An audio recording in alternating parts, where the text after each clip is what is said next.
That's Panginoon, patuloy ka namin yung nasa power, at nasasalawatan po sa kumain ko. Ito lang yung pagpilihan sa bawat sa ating Lord. Sa isang linggo na naman na hininganan po kami Panginoon, pinagkaroon ng kalakasan at lahat ng aming pangailangan Panginoon. At madalas sigit pa sa aming kailangan ng iyong binibigay sa amin ng Lord. Maraming salamat po Panginoon. And God, sa mga gusto ko namin binibigay sa iyo at dapat na patuloy pagsamba Panginoon.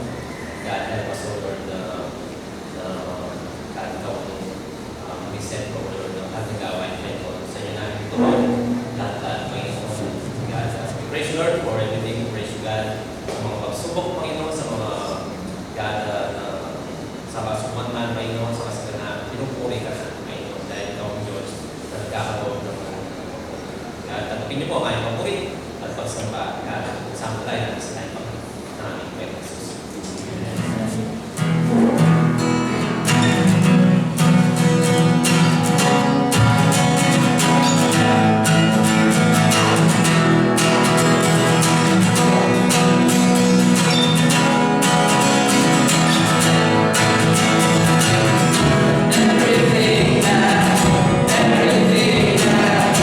Everything that has breath, praise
Panginoon, maraming salamat God sa walang hanggang pagmamahal, bilang pagmamahal na yung nagkaroon po sa amin, Panginoon, na hindi namin deserve, pero pinagkaroon sa amin sa sobrang yung pagmamahal sa bawat isa po sa amin, Lord. Salamat sa kabutihan nyo, salamat God sa krus na yung pinasan, sa krus ng Lord, na kung saan kay pinawag na matay para sa amin, Lord, para po sa tabi sa aming mga pagkakasala, Panginoon, God, tanayin namin, Lord, na help us, Lord, na mamuhay, Panginoon, sa lahat mo ng iyong ginawa, Panginoon, sa lahat mo ng iyong pagpahan. God, thank you, Lord, sa umaga ito, sa pagkakataong ikayaling mapurihan, ikayaling masamba, Panginoon, masalamatan sa lahat ng kabutihan at kadakilaan niyo po sa aming mga buhay. God, maging sa pag-aaral po namin yung mga maraming salamat sa kalayaan pinagkakaroon niyo sa bawat sa pagpalain niyo po, bawat sa pagpalain ng umaga ito, at sana kayo mga puso, kayo kayo sa tanggapin ng buo sa buhay ng iyong mga salita. We praise you and we worship you. In Jesus' name. Amen. Take some time po and show each other some love. Say hi, hello, and good morning po, everyone.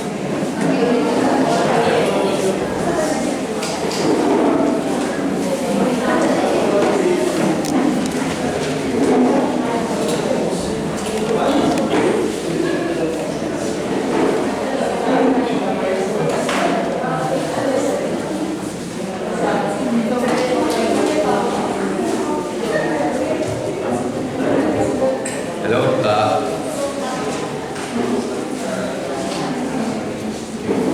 Good morning. Ulitin ko po. Good morning po. Yan. May power na. Good morning. First. Again, bago po tayo magsimula, sa few announcement. Men's prayer, Babang Rudy tayo sa Lunes, bukas, 7 p.m. Again, men's prayer po, Babang Rudy. Okay? And then, Wednesday night fellowship, meron po tayo. We're in the book of Job again. Sa Wednesday night fellowship, 7 p.m. And then, ladies prayer meeting to be announced dun sa group chat. Group chat niyo po. Okay? And then, ladies Bible study, mamaya, 6:30. Dito po, mga ladies. Again, 6:30 p.m. Dito po sa church. Mamaya, ladies Bible study. And then, Sunday service like this. And then, continue po na isali nyo sa panalangin sina Miles and Kuya Manny and Ate Marie for their upcoming next year na visit here. Kasama po yung mga Japanese na church doon. And then, sina Pastor Chris and Pastor John next year din po. Like I said, January and February po yung dalawang. So, include them po sa bawat panalangin natin that God may bless them and give them wisdom kung ano po yung gustong pagawa ng Panginoon sa kanila dito sa Philippines. So, thank you. Thank you po. And then start. Our title ngayong umagang ito is A Call to Repentance. If you have your Bible, please turn to Matthew chapter 3, verse 1 to 6. Ayan po. So, let's pray. Panginoon, salamat po sa umagang ito. Lord, tunay na napakabuti niyo sa amin, Panginoon. Lord, even Panginoon, that lagi niyong pinagkakaloob yung mga blessing mo sa amin, yung pagmamahal mo, Panginoon. Lord, your everlasting love, Panginoon. And thank you for the sacrifice, Panginoon. Namatay ka dun sa krus para sa amin, kasalanan, Panginoon.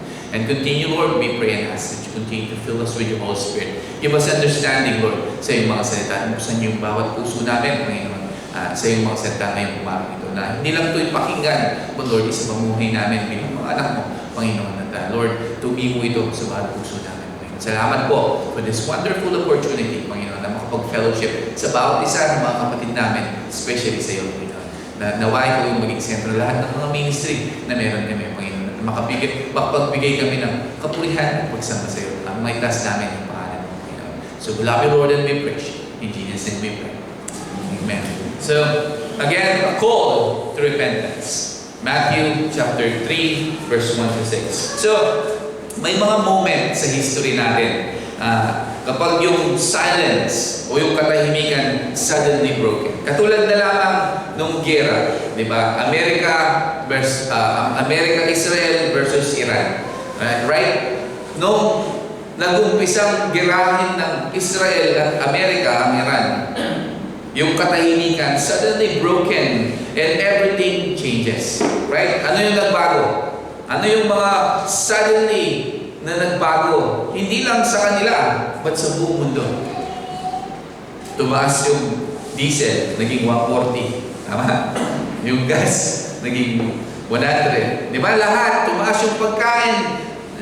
Right? So, like I said, moments in history like this, kapag yung katahimikan na yun nabasag, everything changes. Nagbabago. Hindi lang sa kanila, but lahat. Right? So, ngayong umagang nito, 400 years, God had not spoken. Hindi nangusap ang Panginoon through a prophet. 400 years. So heaven, ang langit, seemed quiet. Napakatahimik ng langit. The people of Israel, naghihintay sila. Longing, wondering, ang Diyos ba ay gagalaw ulit? Diba? 400 years dito sa ating pag-aaralan. 400 years na naging tahimik ang Diyos. Heaven is so quiet. And then, in the wilderness. In the wilderness, hindi dun sa palasyo, hindi dun sa templo, merong isang boses that rises here in chapter 3.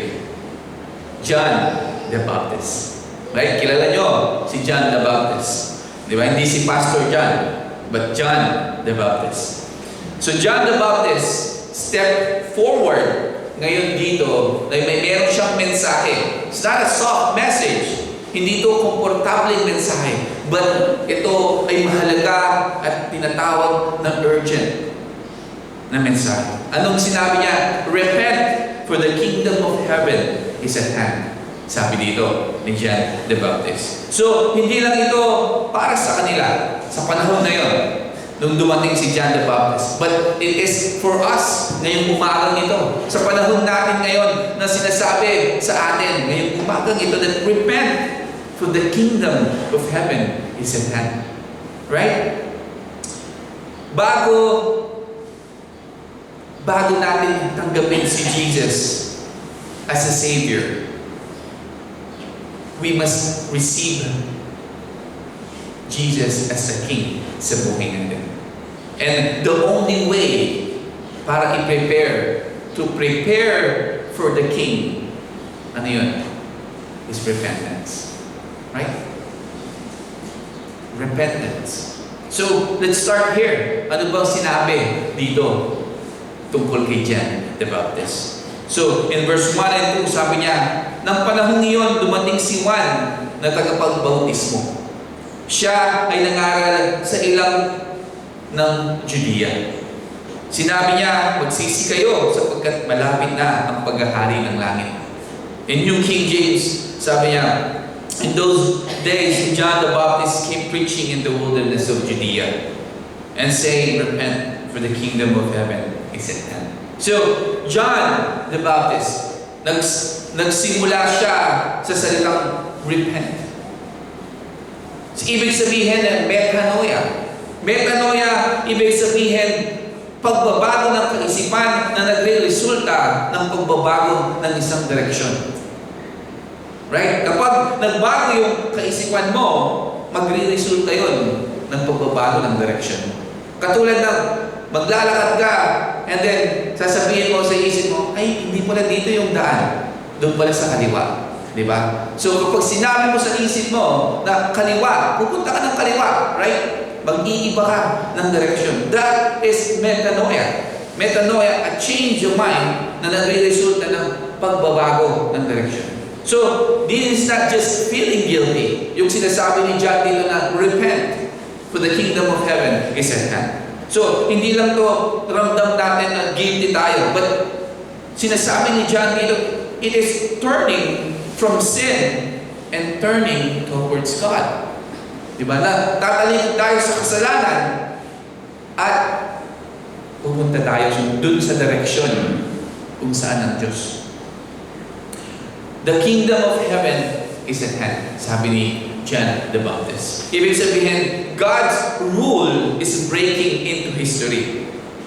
Ang hari ay malapit nang dumating. So, preparation is urgent. Importante. Di ba? Yung preparation ng tao, ng mga tayo, sinasabi ni John the Baptist, hindi lang noon, but even ngayon, sinasabi ni John the Baptist sa atin, the kingdom of heaven is at hand. It's urgent.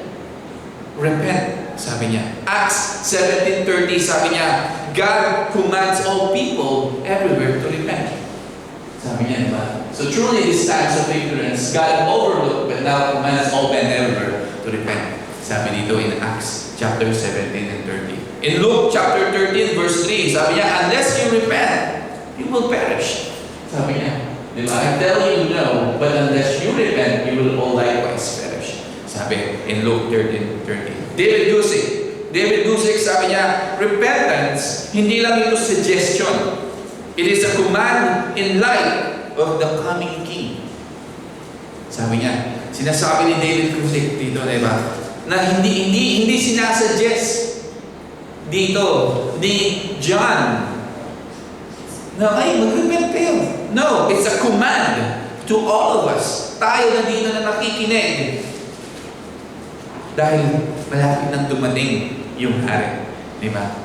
So, tanungin natin yung bawat mga sarili natin. Tayong lahat na nandito, honestly, saan ba sa buhay ko do I need to turn back to God? Ano ba, saan ba sa buhay ko? Diba?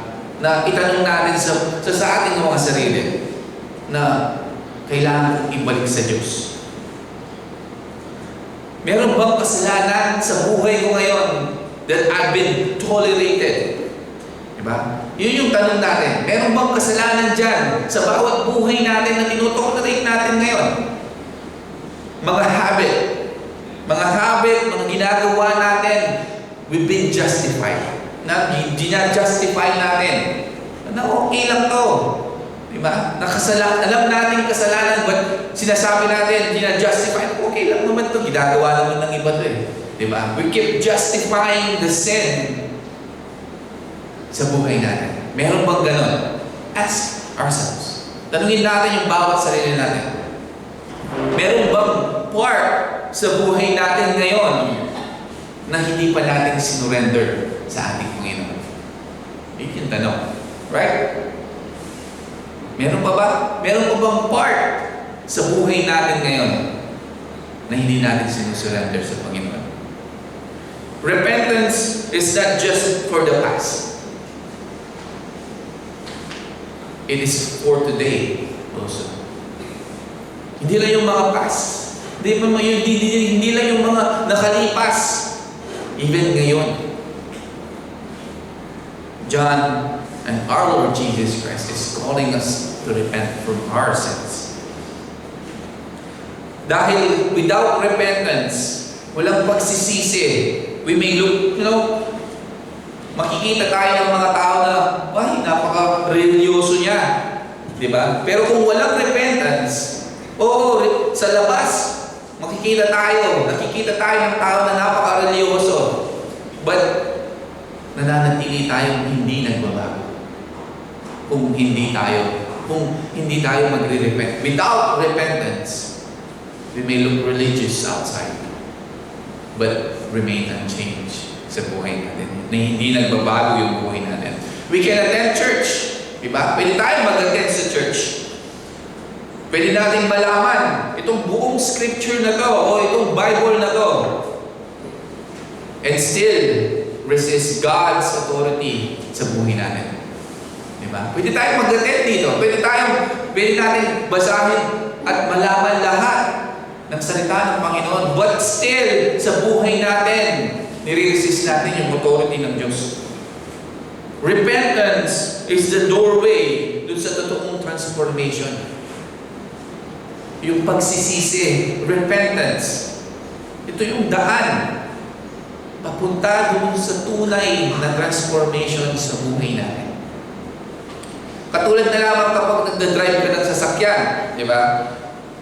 Kapag napunta ka dun sa wrong way, di ba? Napunta ka dun sa wrong way ng daan, marirealize mo na, ay, nandito pala ako sa wrong way, di ba? Nandun ka sa daan na mali pala yung dinadaanan mo. Dapat pala doon ka sa kabila. No, you feel guilty about it. Mali yung daan ko. Pero sasabihin mo, okay lang, wala naman nagbabawal sa akin. Diretso na lang ako dito. Di ba? So, hindi mo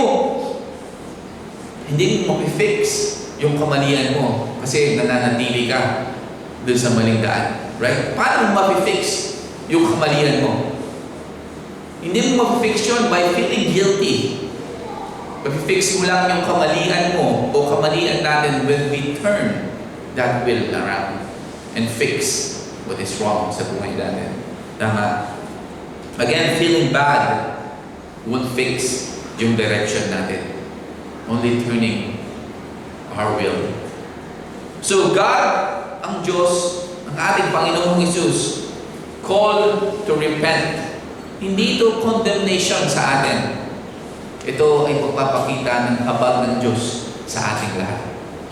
Hindi niya tayo tinutulak palayo when He calls us to repent.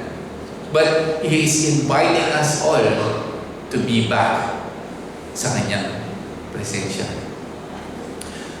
Gaano man tayo tumalikod at kalayo sa Diyos ngayon?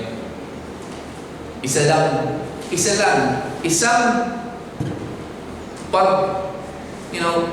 turn sa Kanya, God will bring us closer than we've ever been sa Kanya. Gaano man tayo kalayo ngayon sa Panginoon. Kung meron man ngayon na malayo sa Panginoon, isang turn lang, He will get us back closer sa ating Panginoon. And in verse 3, sabi niya, ito ay sapagkat siya ang tinutukoy ni Propeta Isaiah na kanyang sabihin ng tinig ng isang lalaking sumisigaw sa ilang. Sinabi niya, ihanda niyo ang daan para sa Panginoon. Tuwirin niyo ang kanyang mga landas. In New King James, it said, "For this is who was spoken of by the prophet Isaiah, saying, the voice of one crying in the wilderness, prepare the way of the Lord, make His path straight." So, John the Baptist here, pinufil niya yung isang, sinabi ni Propeta Isaiah in Isaiah chapter 40, verse 3. Sabi dito, the voice of one crying in the wilderness, prepare the way of the Lord, make straight in the desert a highway for our God. So, ito yung sinabi ni Isaiah. Back,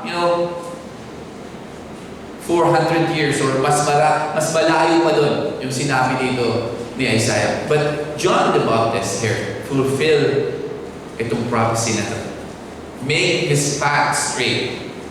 Sabi ni John the Baptist. Ibig sabihin, alisin natin yung mga spiritual obstacle. Ano yung mga spiritual obstacle sa buhay natin? Kasi sinabi niya, make His path straight. Ibig sabihin, remove spiritual obstacle. Pride, sin, mga distraction, anything that blocks God's rule sa bawat puso natin. Hebrews chapter 12 verse 1, sabi niya, lay aside every weight and sin. Sabi diyan, di ba?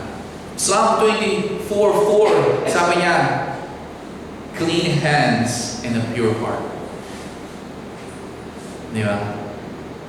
Chuck Smith, kilala niyo si Chuck Smith? Sabi niya, the preparation, hindi ito outward, but inward. The preparation of the heart. Sinasabi ni Chuck Smith, yung preparation na sinasabi dito, hindi ito panglabas, but inside. Dito, sa puso natin, sabi ni Chuck Smith. So, again, the question is, what is blocking God sa buhay natin ngayon? Pride ba yan? Unforgiveness ba yan? Kamunduhan ba yan? O destruction? Ano ang mga yan? Sa mga sinabi kong ito that blocks God sa buhay natin. Preparing para sa ating Panginoon, ibig sabihin, dealing with these things, honestly, sa buhay natin. Ang ating Panginoon, hindi niya i-force yung sarili niya sa isang resistant na puso. Hindi niya sasabihin, papasukin mo ako, kung hindi, puputusin kita. Hindi sasabihin ng Panginoon niya. Di ba? Hindi sasabihin ng Panginoon, papasukin mo ako sa ayaw mo o sa hindi. No. Again, Jesus will not force His way into a resistant heart. Kung hindi natin tatanggalin what hinder us, nililimit natin what God want to do sa buhay natin. Preparation is positions us to sa transformation. Yung preparation na sinasabi dito, na sinasabi ni John the Baptist dito, ito yung nagpo-position sa atin para ang Panginoon i-transform niya yung buhay natin. Isang example na lamang, kapag meron tayong alam na pupunta sa bahay natin, katulad na lamang, kunwari pupunta si Mayor doon sa bahay, diba? Anong gagawin nyo? Anong gagawin nyo kapag alam mo may special guest ka na pupunta sa bahay? Mag-prepare ka, right? Diba? Maglilinis ka. Maray, magmamap ka. Isis mo yung banyo. Ipipix mo yung mga bagay doon sa bahay mo. Diba? Mag-prepare ka. Mag-prepare mo lahat para maging maganda doon sa guest mo. Na alam mo, diba? Si Mayor. Ipapagandahin mo lahat. I-prepare mo lahat. Right? Bakit? Bakit mo gagawin yung bagay na yun? Dahil yung presensya ng tao na yun, mahalaga. Right? Kaya gagawin mo yung mga bagay na mag-prepare ka. Papagandahin mo yung bahay. Dahil mahalaga yung tao na yun na pupunta sa bahay. It's the same way. Diba? Our hearts must be prepared para sa hari. For the King. And that's Jesus Christ. Diba? Kailangan i-prepare natin yung puso natin, tanggalin natin yung bawat naka-block dito sa puso natin. Nag-prevent para pumasok ang Panginoong Jesus sa buhay natin and transform us dun sa will niya, dun sa purpose niya sa buhay natin. Right? But tandaan natin, we don't need to fix everything perfectly before coming to God. Diba? Ang sinasabi lang ni John dito is we need to open our hearts. Kailangan lang buksan natin yung puso natin. When we prepare the way, and then God, ang Diyos, yung gagawa ng deeper work sa buhay natin. Hindi tayo. We just need to prepare our hearts. We just need to open our hearts. Kailangan lang buksan natin ito. And God do the deeper work. Hindi tayo. Siya yung magta-transform sa atin. Hindi tayo. Ang gusto lang ng Diyos, tanggapin natin siya. Ang gusto lang ng Diyos, alisin natin kung ano yung mga, humahad lang sa Kanya, nag-prevent sa Kanya to come and do the deeper work in our hearts. Dahil marami dito sa puso natin, right? Bago tayo pumunta sa Panginoon, marami yan that prevent the Lord to transform us. Katulad sa buhay ko, di ba? Before na nag-commit ako sa Panginoon, there's a lot of things that God na nagpiprevent sa Kanya to transform me. Di ba? The world itself. Yung mga bagay sa mundong ito that prevent God's word, ang Panginoon to transform my life. Hindi ko sinasabing bukas, 100% na transform ka ng Panginoon. Little by little. Right?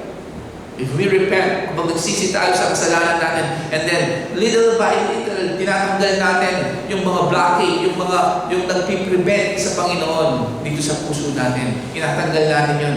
Unti-unti pumapasok ang Panginoon. Nililinis niya yung buhay natin. Tinatransform niya yung buhay natin. Hindi naman tayo binabadali ng Panginoon. Di ba? But again, sinasabi niya lamang, just open your heart and I'll come. And I'll do the deeper work. And I'll transform you if you let me. Diba? Yun lang yung susi nun. If you let God, Jesus, to come into our hearts. To open our hearts. And sabi niya in verse 4, ang damit ni Juan ay yari sa balahibo ng kamelyo at may isang pamingkis na katad sa kanyang baywang. Ang kanyang pagkain ay mga balag at pulot pukyutan. Now John himself was clothed in camel's hair with a leather belt around his waist, and his food was locusts and wild honey. So, John dito, the Baptist, alam natin yung kanyang pagnanamit, di ba? Camel's hair, yung kanyang pagkain, duron, ano yung duron? Locust, di ba? Mga duron yun. At honey, yung locust o yung duron, sinasawsaw niya dun sa honey, at kinakain niya. Yun yung pagkain niya. So, ibig sabihin dito, ano yung pinapakita sa atin ni John? Diba? Pinapakita niya yung buhay niya of a simple life and separation from the world. Right? Yung sa kamunduhan. Yung buhay niya, napakasimple. At yung buhay niya is separate from the world. So, hindi siya distracted by comfort at approval ng mga tao. Diba? He was focused. John, nakafocus lamang siya sa ating Panginoon. Namuhay siya katulad ni Prophet Elijah. Makikita niyo yun, 2 King verse 1 to 8. Hindi ko nilagay dyan. But again, sabi nga in Romans chapter 12 verse 1, kanina na binasa natin, hindi ko na nilagay dyan. Offer your life as a living sacrifice. Sabi dito. And 1 John 2:15, sabi dito, do not love the world. Sabi niya, basahin natin, do not love the world or the things in the world. If anyone loves the world, the love of the Father is not in him. So, William MacDonald din, sabi niya, John's lifestyle reviewed the self-indulgence of his generation. So, ang tanong sa ating lahat, ngayong umagang ito, yung buhay ba natin, yung lifestyle ba natin, reflect yung pananampalataya natin. Katulad ni John. Diba? Yung buhay natin ngayon, kung paano tayo mamuhay ngayon sa mundong ito, nagre-reflect ba yung ating pananampalataya? Nakikita ba, katulad ni John, yung pananampalataya natin sa ating Panginoon? Yung mga ginagawa ba natin, yung mga habits ba natin, yung mga priorities ba natin, yung mga choices ba natin sa buhay na to, align kung ano yung sinasabi natin at pinaniniwalaan natin. Yun yung tanong natin, right? As a Christian. Yung mga ginagawa ko ba ngayon, mga sinasabi ko, mga pinapriority ko sa buhay ko, mga choices na ginagawa ko, naka-align ba in what I believe? Katulad ni John the Baptist dito. Right? Kapag yung buhay natin contradicts yung mensahe na sinasabi natin, yung witness natin nawawalan ng power. Right? Yung mga tao sa paligid natin, hindi lang sila makikinig kung ano yung sinasabi natin. Titignan nila tayo kung paano tayo bumuhay. Di ba? Lalo na as a Christian. Pag sinabi mong Kristiyano ka, sasabihin nila, hindi lang nila papakinggan kung ano yung sinasabi mo. Titignan nila yung buhay mo. Yung buhay natin. Diba? Sabi nga ni Kuya Wilson dati, para silang referee. Diba? Tinitignan lang nila kung ano yung mali na ginagawa natin. Lagi silang pipito. Pow! Diba? So, again, authenticity matters. Mahalaga po yung authenticity as a Christian. Di ba? Yung kung ano yung sinasabi natin, kung ano yung ginagawa natin, kung ano yung pinaniniwalaan natin. Imagine mo na lamang ang isang doktor na sinasabi niya dun sa kanyang pasyente, iwasan mo ang matamis dahil diabetic ka. Right? Sasabihin ng doktor, huwag kang kakain ng mga matatamis. Pero yung doktor na yun, diabetic din. Pero sinasabi niya sa diabetic na pasyente, huwag kang kakain ng matamis ha. Pero siya, kain ng matamis. Chocolate, sige. Di ba? Habang sinasabi niya doon sa pasyente niya, huwag kang kakain ng matatamis ha. Diabetic ka. Pareho tayo.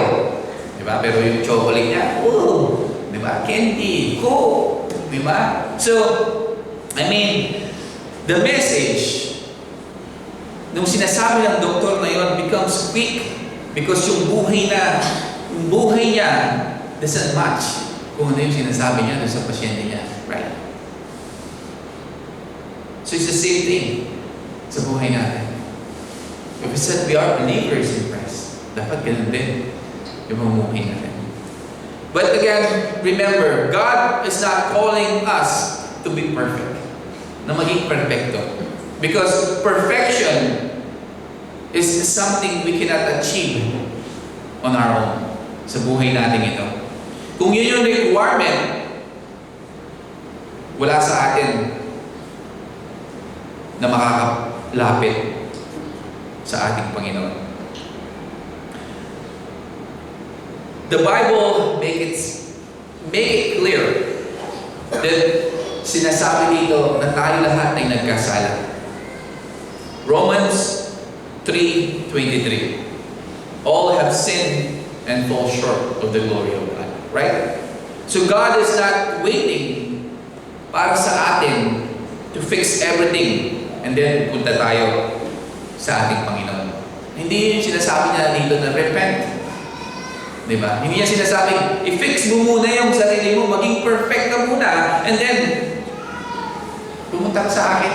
No, it's not.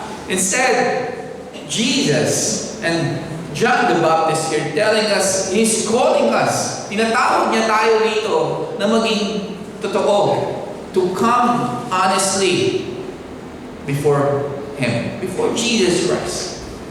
Na hindi tayo nagpipretend. Na wala tayong tinatago. Hindi tayo nagsasabi ng mga excuses. Totoo, ibig sabihin, we need to stop covering yung mga kasalanan natin and start confessing sa ating Panginoon.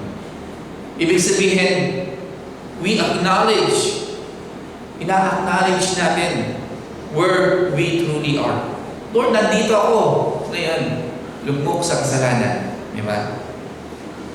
And that means you're acknowledging it. And then, not where you think you should be. Tinatawag tayo dito ngayong umagang ito to be surrendered. Na mag-surrender sa Kanya. To yield. I-yield natin yung buhay natin dun sa authority ng ating Panginoon. Surrender, ibig sabihin, we need to stop holding on to control yung buhay natin at magsimula tayo na pagkatiwalaan ng ating Panginoon fully. 100%. Ibig sabihin nun na sasabihin natin, Lord, ito ako, makasalanan. Ito lahat, sasabihin ko sa lahat sa iyo kung ano yung nandito sa puso ko, Lord. Dito ako nag-i-struggle, Lord. Pero bibigay ko lahat sa iyo. That is surrender sa ating Panginoon. Dahil ito yung katotohanan. Ang ating Panginoon does not transform yung version of you na nag-pretend. Na Lord, wala naman akong kasalanan. Lord, wala, ibay-ibay ko. Lord, wala naman nakatago dito. Again, God does not transform the version of you and me that always pretend that everything is alright and everything, is perfect. God transforms yung mga totoo na anak niya na sinasabing, Lord, I surrender all to you. Ito ako. I struggle in these areas of my life. And I surrender everything to you. And then God, He will come and change our hearts. He will transform us. That's why surrender ay mahalaga more than perfection. Yung pag-surrender natin sa Panginoon, napaka-importante more than perfection sa buhay natin. Dahil perfection, sinasabi ng perfection, Lord, I can fix myself. Right? Yun yung perfection. Na sinasabi mo sa Panginoon, kaya ko namang i-fix yung sarili ko, Lord. But surrender says, sinasabi ng surrender, Lord, ikaw lamang yung makakapagbago ng buhay ko. Hindi ako, but ikaw, Lord. And when we come to Him that way, surrender, at totoo, that is where grace meets you and me. And that is where true change begins, when we surrender. When we repent and surrender to our Lord. Yung simpleng pagsunod natin has a great impact in God's hands. Hindi natin kailangan mag-i-impress yung mga tao sa paligid natin. Natingnan mo ako. Diba? Ito yung ginagawa ko, ito yung ginagawa ko. No. We just need to walk faithfully with God, like John the Baptist. Hindi natin kailangan magpasikat.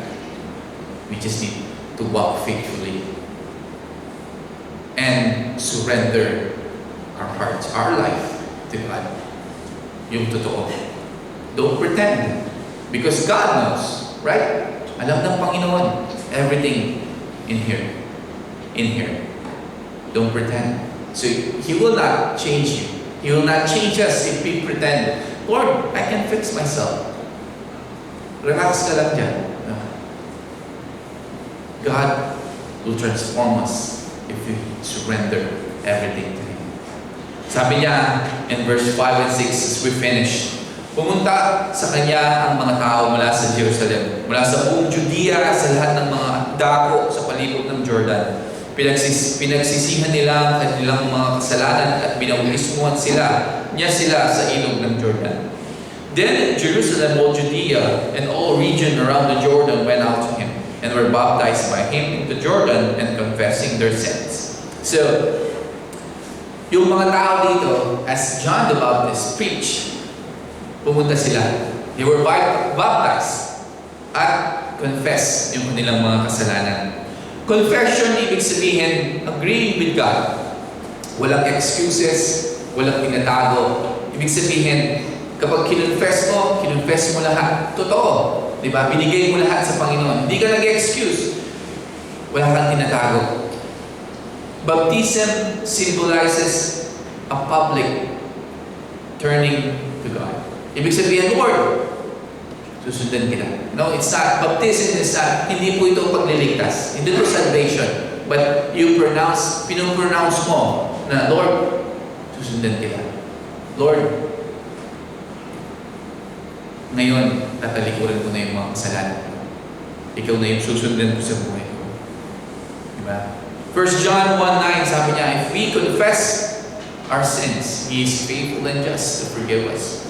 Proverbs 28:13, sabi niya dito, confessing brings mercy. Basahin natin.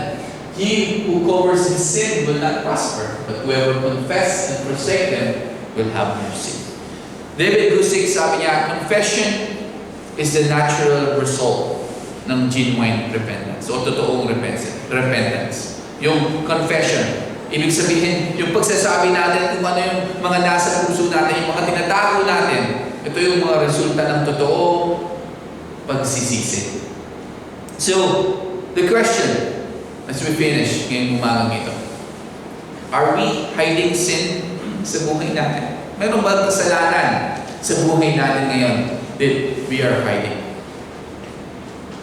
Or meron ba sa buhay natin ngayon na kasalanan that we need to confess? Meron ba na mga bagay sa buhay natin still na tinatago natin in the dark side ng buhay natin ngayon? Meron pa ba? Meron pa ba? Ang totoong pagsisisi o repentance bring things into the light. Ibig sabihin, lahat ng nakatago dito sa buhay natin, mga kasalanan,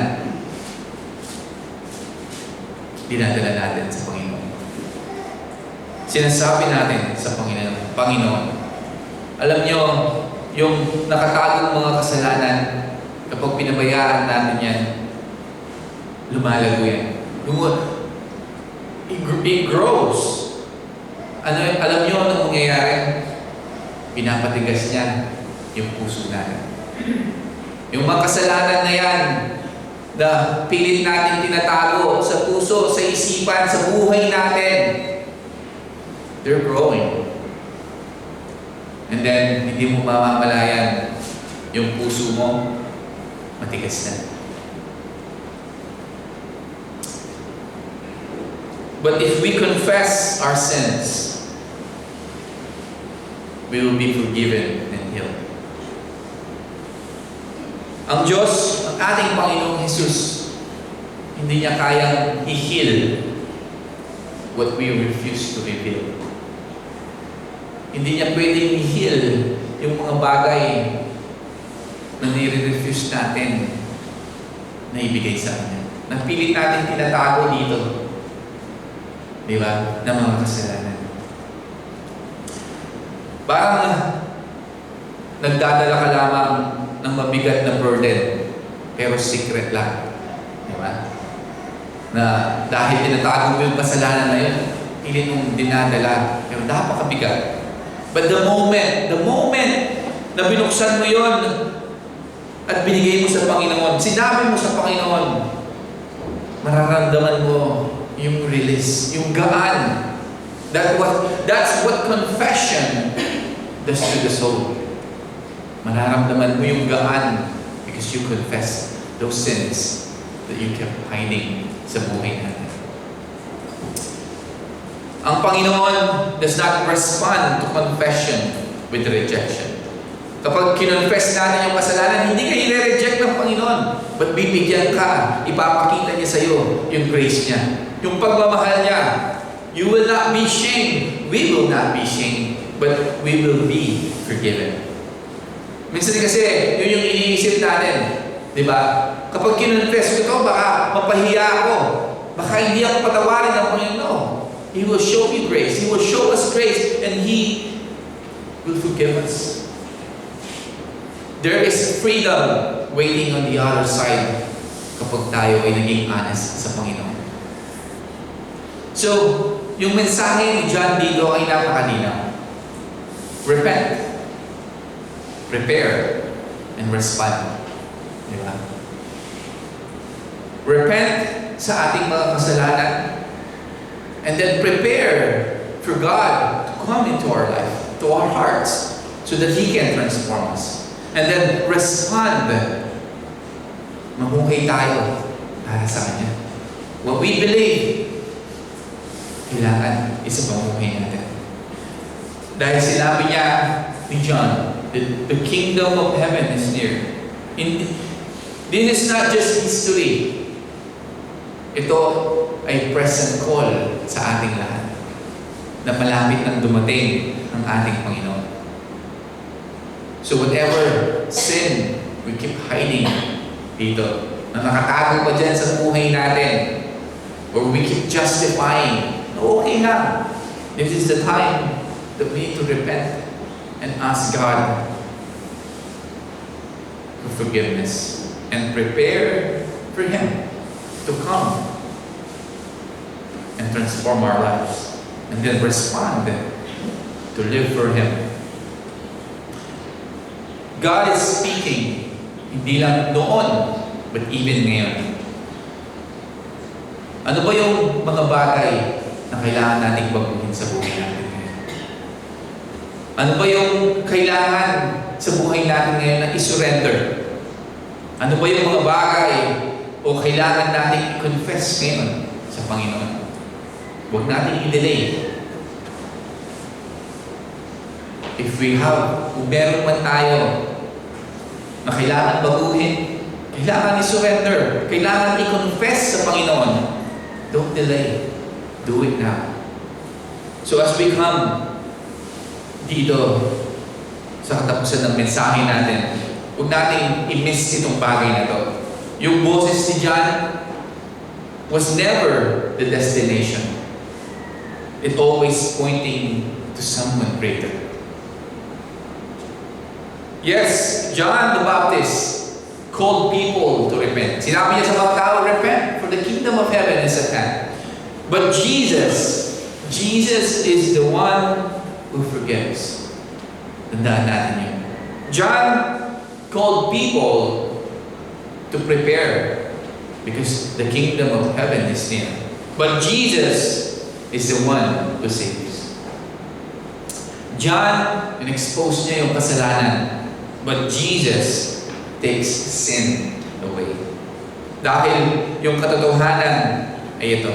Repentance by itself is not the finish line. Hindi yung finish line. Repentance o yung pagsisisi, yun yung maglilid sa isang tao. And His name is Jesus Christ. Repentance. Kapag tayo ay nagsisi sa mga kasalanan natin, He will lead us to a person. And that's our Lord, Jesus Christ. The same King John warned about is the same Savior who went. Saan? Dun sa cross. Hindi lang siya pumunta just to confront your sin or our sin. He came to carry our sin. Yung mga kasalanan na tinatago-tago natin, yung mga guilt na dala-dala natin, yung mga failures we wish na pwede natin i-undo sa buhay na to. Nakikita lahat ng Diyos yan. Nakikita lahat ng Panginoong Jesus yan. And still chose the cross. Romans 5:8, sabi niya, God demonstrate His own love towards us, that while we were sinners, Christ died for us. Ibig sabihin, hindi natin kailangan linisin yung sarili natin to come to Jesus. We come to Jesus. Pupunta tayo sa Panginoon so He can make us clean. Yung mga tao, isip nila, kailangan ko munang ayusin yung buhay ko bago ako pumunta sa Panginoon. Kailangan ko munang tanggalin itong mga bagay na ito bago ako pumunta sa Panginoon. No. You come as you are to the Lord and He will make you clean. Yung sinasabi lang ni John dito, sinasabi lang ng Panginoon sa atin, kailangan mo lang buksan yung puso mo. Kailangan mo lang i-prepare yung puso mo. And then, God, Jesus, will do the deeper work sa buhay mo. All of us here, hindi naman tayo nagsimula lahat ng perfect. Di ba? Hindi naman tayo nagsimula, Kristiyan na ako, natanggal na ako, lahat ng kasalanan ko, no. We started, all of us, sinners. And still, sinners. Right? But, tignan mo yung buhay mo noon at buhay mo ngayon, how God transform yung buhay mo noon at ngayon because you open your heart and let God do the deeper work sa buhay mo, sa buhay natin. Right? So if we feel convicted, huwag tayong tumakbo palayo sa Kanya, but lean into it. Lean on our Lord. Because conviction is not God pushing you away sa Kanya. Like I said, it is God drawing you closer. Na sinasabi niya, come to me and I will cleanse you. So if yung puso natin ay napakabigat, it's not the end. It's the beginning of grace working sa buhay natin. At ito yung pag-asa. We are not too far gone sa ating Panginoon. We're not too broken. Hindi pa tayo late. There's still mercy. Nandiyan po yung pagpapatawad ng Diyos. There is still a fresh start ngayon. Heaven is not waiting to condemn us. Heaven is ready na tanggapin tayong lahat if we turn to Him. If we open our hearts. Lay everything down. Lord, ito ako. I struggle in this area. Here's my sin. Ito ako. Because the King who is coming again ay yung parehong Savior who is calling us ngayong umaga nito. So, the encouragement as we finish sa ating lahat is run to Jesus. Tumakbo tayo sa Panginoon. Hindi bukas, hindi mamaya, but ngayon. Ngayon, dahil the one you are preparing for is the very one who can restore everything we thought was lost sa buhay natin. So if God is calling you to repent, don't delay. Repent now. Huwag bukas. Huwag mamaya. Ngayon. Let's pray. Panginoon, salamat po, Panginoon, for your encouragement to us. Lord, we pray and ask, Panginoon, that you forgive us in all our sins. Panginoon, we know na marami po kaming mga kasalanan na nagawa, Panginoon, sa buhay namin. Lord, and we're confessing it to you, God. And we know that you want us just to open our hearts to, Lord, lay it all down to you, God. Yung mga bagay na tinatago-tago namin dito sa buhay namin, Panginoon.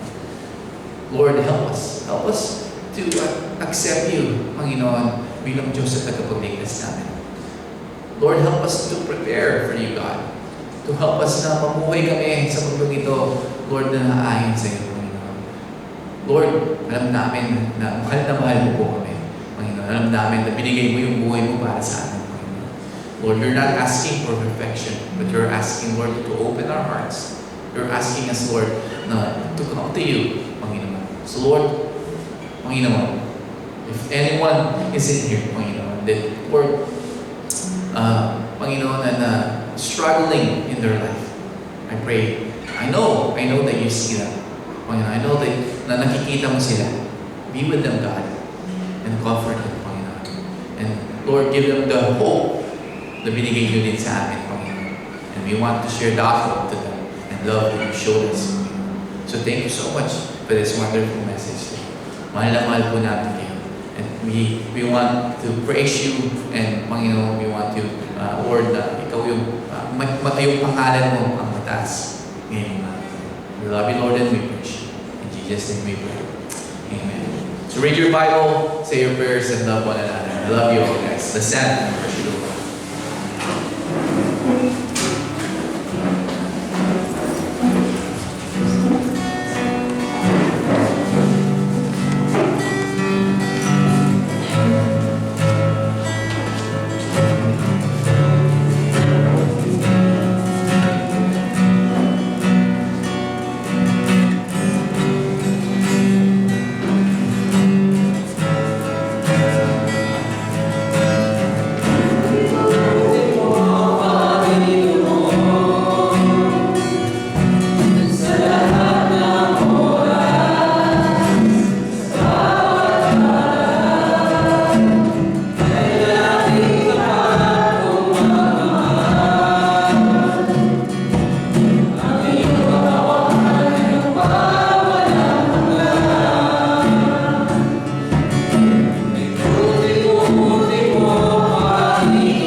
intindihan niyo pa